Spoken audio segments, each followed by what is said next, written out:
जय जगन्नाथ। जब से जय श्री राम बोलना बंद किया है तब से लोगों को बड़ी परेशानी हो रही है। वैसे भी इस देश के लोग दूसरों के लिए ही परेशान रहते हैं। गांव वाले कह रहे थे अयोध्या वालों ने जय जन की बात क्या की, तुम तो राम को टपकते मंदिर में छोड़कर भाग गए। जब तक टेंट में थे तब तक ठीक था, भीग तो वहाँ भी रहे थे, पर हमें पता था कि हमें बाबर और रामद्रोहियों से लड़ना है। अब राम जादों का क्या करें। वैसे एक बात जरूर है प्रभु, लोगों को देशद्रोही बताकर पीटते समय जय जगन्नाथ बोलना कैसा लगेगा, यही सोच दिन भर लगी रहती है। कभी बोला नहीं, हो सकता है उड़ीसा वाले बोलते हों। लंबे समय बाद मन की बात सुनकर अच्छा लगा। मंडल कमेटी की बैठक में इस बार इसी मुद्दे पर चर्चा की गई। मंडल अध्यक्ष सरदार जंडेल सिंह का कहना था, हमने देशवासियों से पहले ही वादा किया था, मन की बात बंद नहीं होगी। मन की बात न होती तो न शाह साहब कभी गृह मंत्री बन पाते, न बिरला साहब लोकसभा के अध्यक्ष। इस पर भीमा कश्यप ने कहा, मन की बात न होती तो न ईडी के बाद सीबीआई केजरीवाल को रिमांड पर लेती, न संसद में विरोधियों के माइक बंद होते नीट पर चर्चा की मांग को लेकर। इस पर सरदार जंडेल सिंह भड़क गए, बोले विरोधियों की क्या बात है, उनका हर काम कमी निकालने का है। नीट से भी परेशानी, यूपीएससी से भी परेशानी, पूछ रहे हैं बिरला साहब की बेटी कैसे आईएएस बन गई पहले ही अटेम्प्ट में।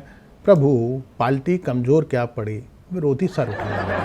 भीमा कश्यप को चुप कराया तो प्रधान नत्था सिंह बोल उठे, बोले भाई विकास कार्यों में मन की जगह इंजीनियरों की बात सुन ली होती तो न इंदिरा गांधी एयरपोर्ट की छत टूटती, न जबलपुर की, न राजकोट की, न रोज पुल टूटते, न ही राम पथ दसकता। इस पर बोला जाटव बोलने लगा, सही कह रहे हैं भैया, अब तो एक शहर का पुल खुद बहकर दूसरे शहर में पहुंच जाता है, वहां भी जहां पुल नहीं है।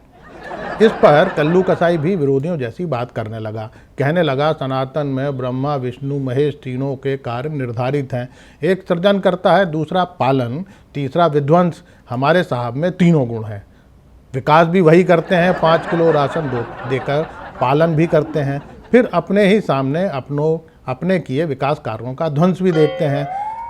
यह न हो कल को कोई नया प्रधानमंत्री आए और कहे हम गड्ढे भर रहे हैं। सरदार जी ने जैसे तैसे यह हंगामा खत्म ही किया था कि इतने में पार्टी के दिलजले कार्यकर्ता राधेलाल पंडित जी खड़े हो गए, कहने लगे कब तक मन की बात करोगे, दूसरों के मन की बात भी सुन लिया करो। न मणिपुर वालों की सुनी, न किसानों की, न पहलवानों की, न जवानों की।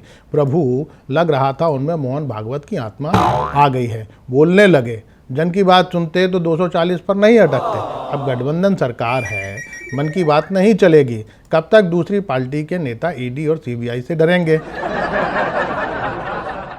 अपनी बात को आगे बढ़ाते हुए उन्होंने कहा, मन की जगह देश की बात सुनते तो इसे कभी पुलिस स्टेट नहीं बनाते। खैर बैठक बुलाई गई थी मन की बात की समीक्षा के लिए, पर जैसे तैसे यह हंगामा हुआ तो सरदार जी ने तुरंत चाय मंगाकर बैठक खत्म कर दी। प्रभु चुनाव के बाद तो विपक्षियों के हौसले भी बुलंद हो गए हैं। आजकल सिया यादव की मंडली ही अपने कांग्रेसी रामस्वरूप नेताजी के साथ घसीटा मिल की चाय की दुकान पर रोज जमती है। रामस्वरूप नेताजी तो ऐसे अकड़े घूमते हैं जैसे नेता प्रतिपक्ष बन गए हों।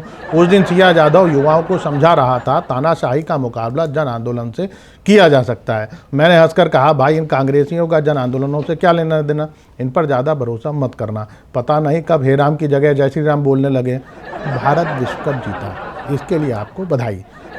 गृह मंत्रालय ने साफ किया है कि आप मैच नहीं देख रहे थे और जय शाह भी आखिरी ओवर में चाय पीने चला गया था। शेष कुशल। आपका भक्त सेवक राम। नमस्कार।